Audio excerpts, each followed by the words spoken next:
नमस्कार किसान भाइयों, मैं धर्मेंद्र कुशवाहा आप सभी का स्वागत करता हूं आपके अपने YouTube channel Dharmendra crop protection में। किसान भाइयों, आज हम बात करने वाले हैं प्याज की खेती की A to Z जानकारी के विषय में। तो किसान भाइयों, मैं सबसे पहले आपको बताना चाहूँगा कि जो भी किसान भाई खेती करना चाहते हैं प्याज की, वो दो मौसम में कर सकते हैं। एक तो खरीफ मौसम में कर सकते हैं और एक रबी मौसम में कर सकते हैं। तो रबी मौसम में जो किसान भाई खेती करना चाहते हैं, मतलब अक्टूबर से नवंबर के महीने में वो बीज डालना शुरू कर सकते हैं। तो क्योंकि पौध तैयार होने में अभी 40 से 45 दिन का समय लगता है। इसके अलावा जो किसान भाई खरीफ मौसम में खेती करना चाहते हैं, वो जून से जुलाई के महीने में डाल सकते हैं बीज की बुवाई, और नर्सरी के जो ट्रांसप्लांट होता है वो उसके अलावा आसानी से 40 से 45 दिन में वो भी तैयार हो जाती है। तो उसकी रोपाई आप जुलाई से अगस्त के महीने में कर सकते हैं। तो अब बात करते हैं किसान भाई की मिट्टी की तैयारी आपको कैसी करनी है। तो सबसे पहले किसान भाई भूमि की अच्छी तरह से आपको जुताई करना है कल्टीवेटर के द्वारा। कल्टीवेटर से दो से तीन जुताई कम से कम आपको करना चाहिए, और 2 से 3 जुताई करने के बाद में आपको रोटावेटर के द्वारा मिट्टी को भुरभुरी कर लें, जिससे क्या मतलब पैदावार पे भी आपको कहीं ना कहीं इजाफा का लाभ मिलेगा। इसके अलावा किसान भाई मैं बताना चाहूँगा कि मार्केट में बहुत सारे ऐसे बीज हैं जो काफ़ी अच्छी क्वालिटी के आते हैं, जो आप उनको दोनों किसी भी मौसम में लगा सकते हैं, चाहे वो खरीफ सीजन हो और चाहे रबी सीजन हो। दोनों में से किसी भी मौसम में आप उसका चुनाव कर सकते हैं। इसके अलावा किसान भाई मैं आज चर्चा करूंगा कि जैसे कि बहुत सारे किसान भाई नर्सरी डालते हैं, तो नर्सरी डालते समय विशेष चीज़ों का ध्यान रखें कि नर्सरी के लिए एक तो ऐसी जगह का चुनाव करना चाहिए जहां पर सबसे ज़्यादा पानी का भराव ना हो या पानी का ठहराव ना हो। दूसरी कंडीशन ये रहती है कि यदि पानी का ज़्यादा भराव रहता है तो ऐसी कंडीशन में रोग आने के चांस ज़्यादा रहते हैं। तो आपको सबसे पहले मुख्य चीज़ों का ध्यान ये रखना है कि मतलब जब भी आप नर्सरी के लिए खेत तैयार करें तो वो क्यारियाँ उठी हुई होनी चाहिए। उठी हुई क्यारियाँ रहेंगी तो पानी का भराव कम रहेगा, पानी का भराव कम रहेगा तो रोगों की आने की संभावना बहुत ज़्यादा नहीं रहेगी। इसके अलावा किसान भाई जैसे आप बीज की बुवाई करते हो, तो बीज की बुवाई करने से पहले आपको बीज का बीज उपचार करना बहुत ज़रूरी है। बीज उपचार यदि आप करते हो तो बीज उपचार करने से काफ़ी सारी समस्याओं का सामना करना पड़ता है किसान भाइयों को, जैसे कि जड़ सड़न, तना गलन, या फिर ऊपर से कई सारे फंगस या फिर कई सारे डिसीज़ का प्रकोप उसमें जड़ों से और ऊपर से आता है। तो उन सब के नियंत्रण के लिए सबसे पहले आपको बीज उपचार करना अति आवश्यक है। इसके अलावा किसान भाई मैंने अभी चर्चा की थी कि ज़मीन की तैयारी, तो कुछ किसान भाई ज़मीन की तैयारी कर लेते हैं तो उसकी गहरी जुताई नहीं करते हैं, तो जिसकी वजह से उसमें भी बहुत सारी रोगों का सामना किसान भाइयों को करना पड़ता है। तो किसान भाई सबसे पहले आपको जब भी आप ज़मीन की तैयारी करें तो 2 से 3 जुताई तो आप कम से कम करें। इसके अलावा आपको उसी टाइम पर देसी खाद जो रहता है, मतलब सड़ा हुआ गोबर का जो खाद बिल्कुल पचा हुआ, उसको आप 3 से 4 टन के हिसाब से प्रति एकड़ के हिसाब से आप उसे इस्तेमाल करें। उसको आप पहले ही मिट्टी में मिला दें, उसके बाद आप जुताई करें तो वो अच्छे से मिट्टी में भुरभुरा होके और एक समान मिल जाएगा। इसके अलावा बात आती है तो उसको समतल करके पाटा लगा के आप छोड़ दें। और ऐसे क्यों पाटा लगाना इसलिए ज़रूरी है किसान भाइयों की, पाटा लगाने से मिट्टी के अंदर की जो नमी है वो नमी पर्याप्त बनी रहती है, क्योंकि यदि नमी खत्म हो जाएगी तो फिर उसमें थोड़ी सी दिक्कतें आती हैं। बाद में आपको मतलब पलेवा करने की समस्या पैदा हो सकती है फिर से दोबारा। इसीलिए मिट्टी में नमी रहना बहुत अति आवश्यक है। इसके लिए किसान भाइयों मैंने अभी आपको बताया कि नर्सरी जब आप चुनाव करते हो तो एक टूटी हुई क्यारियाँ होनी चाहिए, जिससे क्या पानी का भराव नहीं हो। और बीज उपचार का मुख्य विशेष रूप से ध्यान रखें कि बीज उपचार होना जरूरी है। बीज उपचार होने से मतलब फंगस का प्रकोप कम रहता है। इसके अलावा किसान भाइयों आप जब बीज की बुवाई कर लेते हो तो आपकी नर्सरी में जैसे डोंपिंग ऑफ की समस्या आती है, जैसे हिंदी में अपन कह सकते हैं आद्र गलन या जड़ गलन, ऐसी समस्याएं यदि आती हैं या पौध में पीलापन आता है तो बहुत से किसान भाई उसमें नाइट्रोजन का छिड़काव करते हैं। तो मैं आप सभी को बताना चाहता हूं दोस्तों कि ज़रूरी नहीं है कि मतलब नाइट्रोजन की कमी से ही पौधे के अंदर में पीलापन आए। पीलापन आने के और भी बहुत सारे कारण रहते हैं, जैसे कि उसमें फंगस की शिकायत भी हो सकती है। यदि फंगस की शिकायत हो तो किसान भाइयों उसमें मेटालाक्जिल मैंकोजेब जो रासायनिक नियंत्रण है उससे भी आप फंगीसाइड के द्वारा भी आप उसको नियंत्रण कर सकते हो। तो यदि मेटालाक्जिल मैंकोजेब से यदि आपका नियंत्रण नहीं होता है तो आप बीच बीच में उसमें अलग अलग मतलब रसायनों का भी इस्तेमाल कर सकते हो। जैसे कि अपना कैप्टान है 75% वाला, उसका 25 से 30 प्रति पंप के हिसाब से इस्तेमाल कर सकते हो।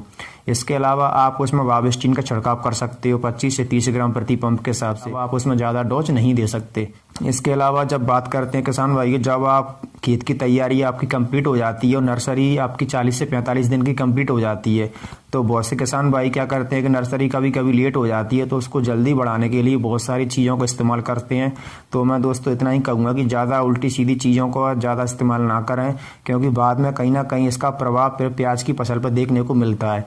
यदि आप नर्सरी जल्दी तैयार करना चाहते हैं तो नर्सरी उगने के बाद 15 से 20 दिन बाद आप उसमें आराम से एक 19-19 NPK जो आता है मार्केट में, किसी भी कंपनी का हो, मैं किसी भी कंपनी का यहाँ पर प्रचार नहीं कर रहा हूँ, आप उसका छिड़काव कर सकते हैं। मतलब 50 से 60 ग्राम प्रति पंप के हिसाब से आप उसको छिड़काव कर सकते हैं आसानी से। और फंगीसाइड मैंने आपको बता ही दिया, जिससे आपको डंपिंग क्रॉप में कहीं ना कहीं रोकथाम मिलेगी। अब बात करते हैं दोस्तों ट्रांसप्लांटेशन की। तो ट्रांसप्लांट करने से पहले आपको मिट्टी में बेसल डोज देना जरूरी है। बेसल डोज का मतलब ये रहता है कि कुछ माइक्रोन्यूट्रिएंट्स ऐसे हैं जो हमारे जैविक खाद से नहीं मिल पाते हैं, तो उसको आप एक्स्ट्रा उसमें दे सकते हो।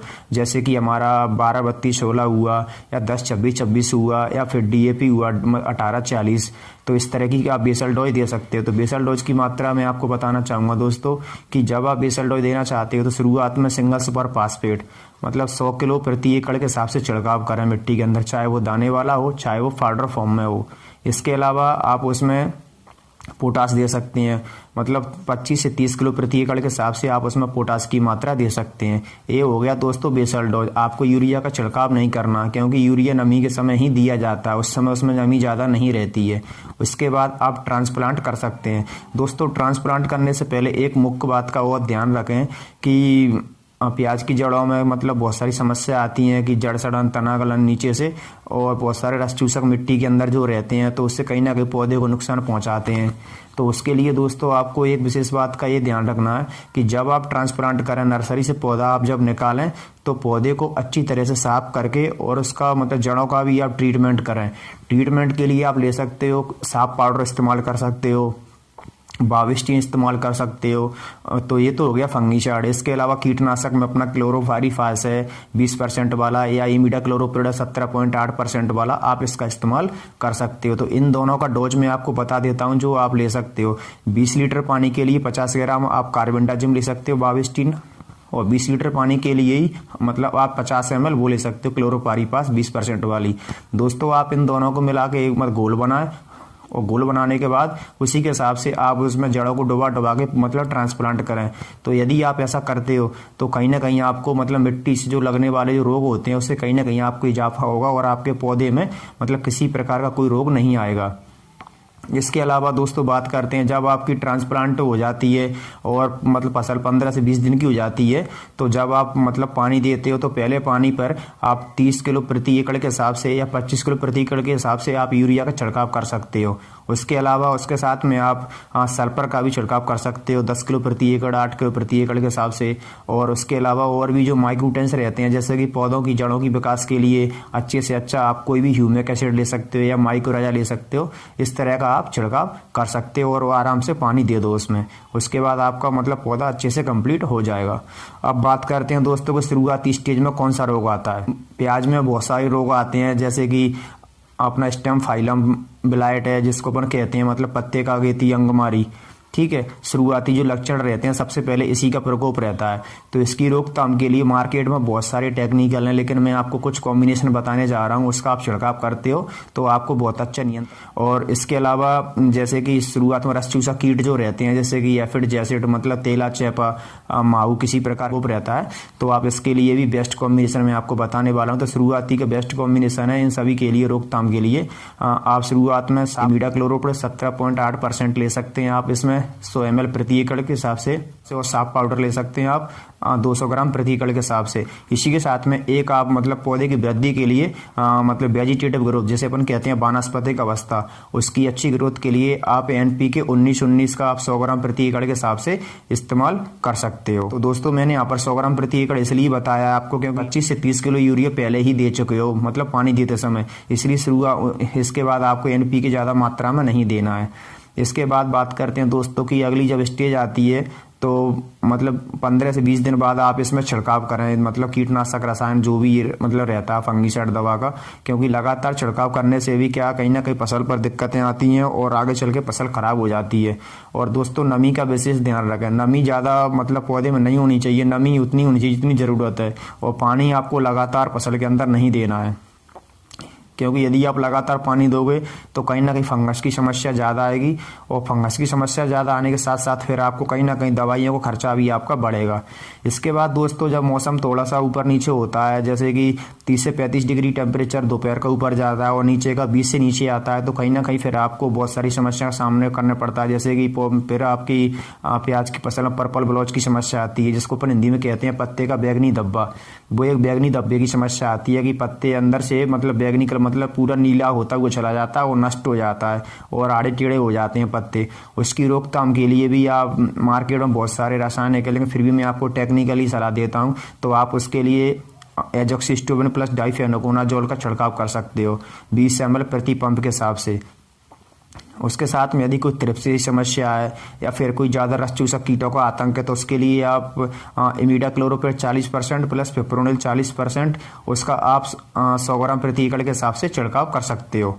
दोस्तों इसके अलावा मतलब यदि आप और मतलब कंद का विकास चाहते हो या अच्छी ग्रोथ चाहते हो, तो उसकी वृद्धि के लिए आप उसमें कोई भी टॉनिक या पीजीआर इस्तेमाल कर सकते हो। जैसे कि मार्केट में ईसाबियोन, पोषक सुपर, बहुत सारे पीजीआर हैं, आप उनका भी छिड़काव कर सकते हो। यदि आप ईसाबियोन करना चाहते हो तो 40 से 50 ml प्रति पंप के हिसाब से छिड़काव करें, और यदि आप इसके अलावा पोषक सुपर करना चाहते हैं तो वो भी आप 30 से 35 ml प्रति पंप के हिसाब से आप उसका छिड़काव कर सकते हो। दोस्तों अब इसके बाद यदि बरसात के मौसम में कभी कभी बूंदाबांदी का भी प्रकोप हो जाता है, तो यदि बूंदाबांदी की समस्या यदि आती है तो उस टाइम पर सबसे ज़्यादा समस्या आती है पर्पल ब्लॉच के साथ साथ में डाउनी मिल्ड्यू की।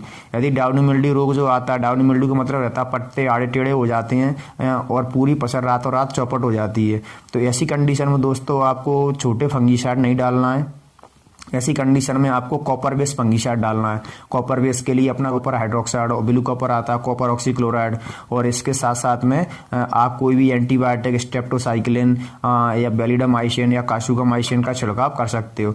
ब्लू कॉपर का छिड़काव करना चाहते हो तो 40 से 45 ग्राम प्रति पंप के हिसाब से छिड़काव करें।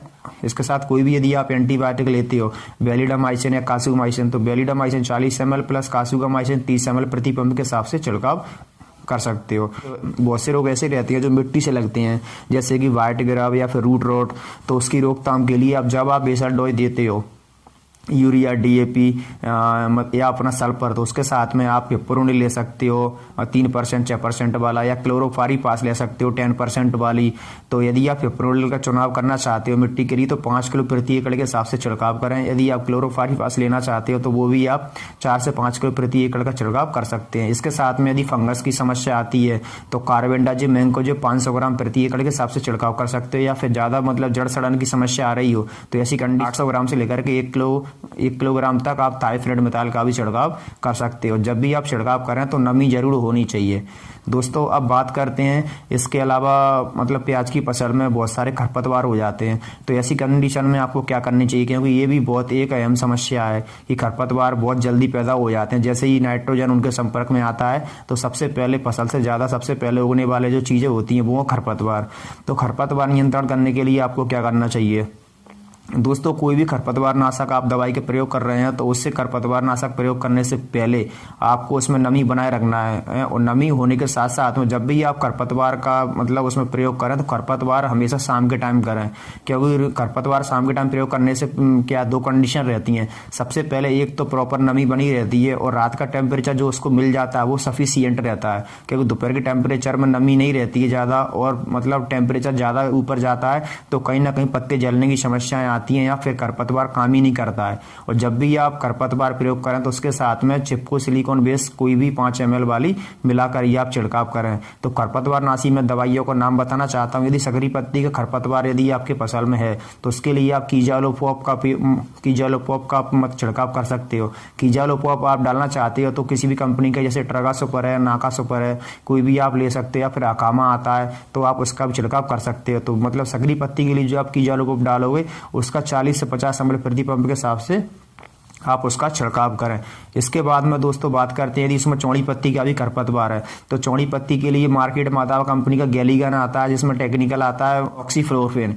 तो आप ऑक्सीफ्लोरोक्विन का भी छिड़काव कर सकते हो, क्योंकि ऑक्सीफ्लोरोक्विन यदि आप डालते हो तो दोस्तों 50 ml प्रति बीघे के हिसाब से, मतलब 100 ml प्रति एकड़ के हिसाब से छिड़काव उसको आप करें, मतलब 10 से 12 ml प्रति पंप वो जाना चाहिए। तो आपके चौड़ी पत्ती खरपतवार पूरी तरह से खत्म हो जाएंगे। इसके बाद में दोस्तों बात करते हैं कि इसके अलावा कुछ एक्स्ट्रा और आप दे सकते हो। यदि आपको पौधे में पीलापन दिख रहा हो यूरिया देने के बाद भी, तो ऐसा मत सोचो कि नाइट्रोजन की वजह से ही पीलापन हो या फंगस की वजह से हो सकता है कि आपने फंगीसाइड दे दिया और आपने मतलब आपने नाइट्रोजन भी उसमें दे दी, उसके बाद भी यदि कहीं ना कहीं पीलापन दिख रहा है तो हो सकता है वो माइक्रोन्यूट्रिएंट्स की वजह से पीलापन दिख रहा हो। तो ऐसी कंडीशन में दोस्तों आपको बीच बीच में एक या दो आपको माइक्रोन्यूट्रिएंट्स का स्प्रे भी लेना है। तो सबसे बेस्ट माइक्रोन्यूट्रिएंट की यदि मैं माइक्रोन्यूट्रिएंट्स की बात करूं तो वो आता है अपनी मार्केट में बायोवीटा। दोस्तों मैं यहाँ पर किसी भी कंपनी का प्रचार नहीं कर रहा हूँ, लेकिन मैं आपको जो मुझे उचित दवा लग रही है मैं उसी का आपको नाम बता रहा हूँ। आप बायोवीटा 40 से 50 ml प्रति पंप के हिसाब से छिड़काव कर सकते हो, तो उससे कहीं ना कहीं आपके माइक्रोन्यूट्रिएंट की समस्या कम हो जाएगी, क्योंकि ये पोषक तत्व जब कम होते हैं तो उसकी वजह से ये सारी समस्याएं आती हैं, पीलापन दिखना या पौधे की अच्छी तरह से ग्रोथ ना होना या फिर बहुत सारी और भी समस्याएं आती हैं। दोस्तों अब बात करते हैं कि जब भी आप कोई भी प्याज की फसल करें तो प्याज की फसल लगाने से पहले एक तो अच्छे बीज का चुनाव जरूर करें। बहुत सारे किसान भाई अपने घर पर देसी बीज का चुनाव कर लेते हैं जो 1 साल 2 साल पुराना होता है या 3 साल पुराना होता है। उसमें दोस्तों कंडीशन ये बनती है कि बोल्टिंग की समस्या आती है। बोल्टिंग का मतलब ये रहता है कि आप जो प्याज लगाते हैं तो उसमें डंडी निकल जाती है तुरंत। ये बहुत समस्या देखने को मैंने कई जगह देखा है फार्मर के यहाँ पर, तो ये समस्या आम समस्या बन गई है। तो बोल्टिंग की समस्या से बचने के लिए 2 उपाय हैं। तो एक तो सबसे बड़ी समस्या है कि इसमें बीज का चुनाव अच्छा करें और बीज फ्रेश हो, और दूसरी बात रिसर्च वैरायटी हो। यदि आप अच्छी बीज का चुनाव करेंगे तो आपको बोल्टिंग की समस्या ज़्यादा देखने को नहीं मिलेगी। और दूसरी कंडीशन बनती है दोस्तों उसमें नाइट्रोजन की कमी। यदि उसमें यूरिया की मात्रा कम होगी फसल के अंदर नाइट्रोजन की, तो भी आपको बोल्टिंग की समस्या बनेगी। लेकिन मैं आपसे यही कहना चाहूंगा कि यदि आप यूरिया देना चाहते हैं तो संतुलित खाद के रूप में ही उसका प्रयोग करें। अधिक मात्रा प्रयोग करोगे तो बाद में फिर आपको उसका नुकसान भी उठाना पड़ेगा। तो उसका नुकसान उठाने का कारण क्या है आप समझ ही गए होंगे। यदि अपन ज़्यादा यूरिया देते हैं तो कहीं ना कहीं फिर बाद में प्याज के सड़ने की समस्याएं पैदा हो जाती हैं। जैसे कि अपन ने उसका भंडारण किया तो अपन उसको काफ़ी दिनों तक अपन उसको ठहरा नहीं सकते घर में, ज़्यादा दिनों तक रोकेंगे तो कहीं ना कहीं फिर प्याज सड़ने की समस्याएं आएंगी। तो दोस्तों मैंने इतनी सारी आपको नॉलेज दी है खेती से लेकर के संबंधित प्याज के बारे में। इसके बारे में यदि कुछ और एक्स्ट्रा कोई चीज़ छूट गई हो तो आप मुझे कमेंट करके बताएं, मैं उसके बारे में अभी आपके लिए वीडियो बना दूंगा। वीडियो अच्छा लगे तो प्लीज़ लाइक शेयर कीजिए, और जो मेरे YouTube चैनल पर पहली बार हैं तो दोस्तों उसको चैनल को सब्सक्राइब जरूर कर लें, क्योंकि मैं आप सबके लिए इससे और अच्छी वीडियो बनाऊंगा और आने वाले फ्यूचर में कम से कम लागत में एक अच्छी सच्ची खेती करने का मैं आपको सुझाव दूंगा। धन्यवाद दोस्तों।